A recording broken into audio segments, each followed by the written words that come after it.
Crisis of credit. Visualized. What is the credit crisis? It's a worldwide financial fiasco involving terms you've probably heard like subprime mortgages, collateralized debt obligations, frozen credit markets, and credit default swaps. Who's affected? Everyone. How did it happen? Here's how. The credit crisis brings two groups of people together, homeowners and investors. Homeowners represent their mortgages, and investors represent their money. These mortgages represent houses, and this money represents large institutions like pension funds, insurance companies, sovereign funds, mutual funds, etc. These groups are brought together through the financial system, a bunch of banks and brokers commonly known as Wall Street. While it may not seem like it, these banks on Wall Street are closely connected to these houses on Main Street. To understand how, let's start at the beginning. Years ago, the investors are sitting on their pile of money, looking for a good investment to turn into more money. Traditionally, they go to the U.S. Federal Reserve, where they buy treasury bills, believed to be the safest investment. But in the wake of the dot-com bust in September 11th, Federal Reserve Chairman Alan Greenspan lowers interest rates to only 1% to keep the economy strong. 1% is a very low return on investment, so the investors say, no thanks. On the flip side, this means banks on Wall Street can borrow from the Fed for only 1%. Add to that general surpluses from Japan, China, and the Middle East, and there's an abundance of cheap credit. This makes borrowing money easy for banks and causes them to go crazy with leverage. Leverage is borrowing money to amplify the outcome of a deal. Here's how it works. In a normal deal, someone with $10,000 buys a box for $10,000. He then sells it to someone else for $11,000. For a $1,000 profit, a good deal. But using leverage, someone with $10,000 would go borrow $990,000 more dollars, giving him $1 million in hand. Then he goes and buys 100 boxes with his $1 million and sells them to someone else for $1,100,000. Then he pays back his $990,000 plus $10,000 in interest. And after his initial $10,000, he's left with a $90,000 profit versus the other guy's $1,000. Leverage turns good deals into great deals. This is a major way banks make their money. So Wall Street takes out a ton of credit, makes great deals, and grows tremendously rich, and then pays it back. The investors see this and want a piece of the action, and this gives Wall Street an idea. They can connect the investors to the homeowners through mortgages. Here's how it works. A family wants a house, so they save for a down payment and contact a mortgage broker. The mortgage broker connects the family to a lender who gives them a mortgage. The broker makes a nice commission. The family buys a house and becomes homeowners.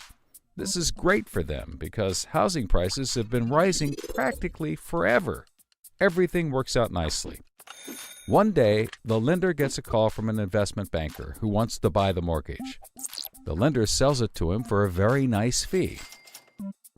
The investment banker then borrows millions of dollars and buys thousands more mortgages and puts them into a nice little box.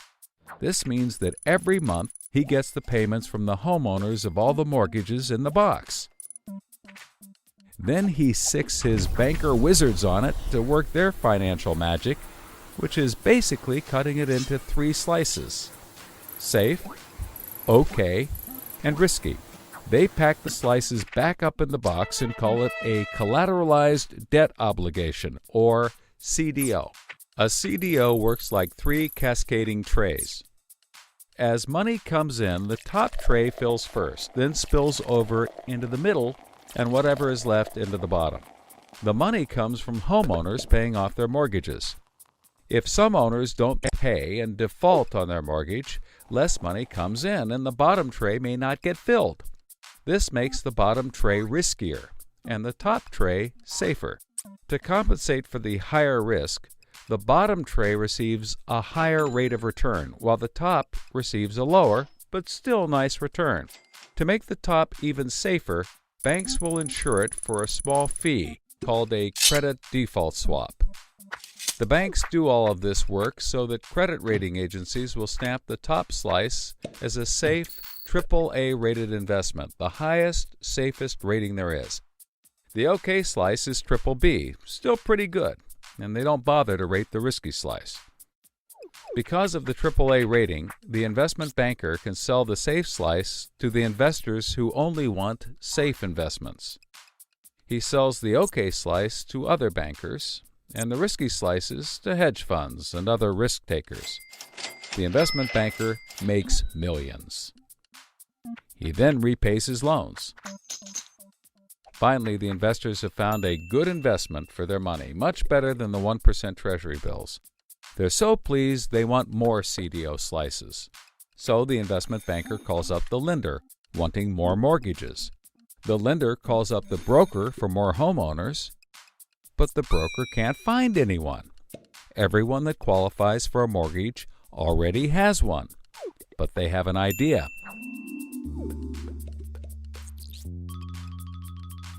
When homeowners default on their mortgage, the lender gets the house, and houses are always increasing in value. Since they're covered if the homeowners default, lenders can start adding risk to new mortgages, not requiring down payments, no proof of income, no documents at all. And that's exactly what they did. So instead of lending to responsible homeowners, called prime mortgages, they started to get some that were, well, less responsible. These are subprime mortgages. This is the turning point. So, just like always, the mortgage broker connects the family with a lender and a mortgage, making his commission. The family buys a big house. The lender sells the mortgage to the investment banker, who turns it into a CDO and sells slices to the investors and others. This actually works out nicely for everyone and makes them all rich. No one was worried because as soon as they sold the mortgage to the next guy, it was his problem. If the homeowners were to default, they didn't care. They were selling off their risk to the next guy and making millions, like playing hot potato with a time bomb. Not surprisingly, the homeowners default on their mortgage, which at this moment is owned by the banker. This means he forecloses and one of his monthly payments turns into a house. No big deal. He puts it up for sale. But more and more of his monthly payments turn into houses. Now there are so many houses for sale on the market, creating more supply than there is demand, and housing prices aren't rising anymore. In fact, they plummet. This creates an interesting problem for homeowners still paying their mortgages. As all the houses in their neighborhood go up for sale, the value of their house goes down, and they start to wonder why they're paying back their $300,000 mortgage when the house is now worth only $90,000. They decide that it doesn't make sense to continue paying, even though they can afford to, and they walk away from their house. Default rates sweep the country, and prices plummet. Now the investment banker is basically holding a box full of worthless houses.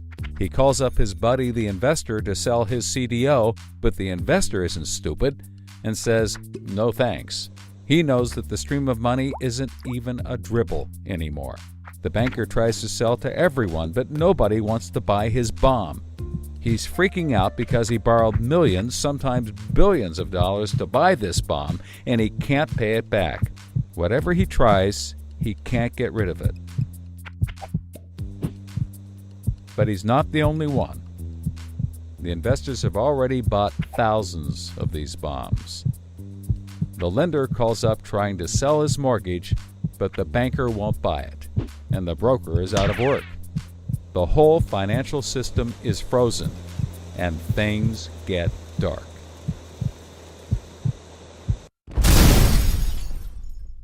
Everybody starts going bankrupt.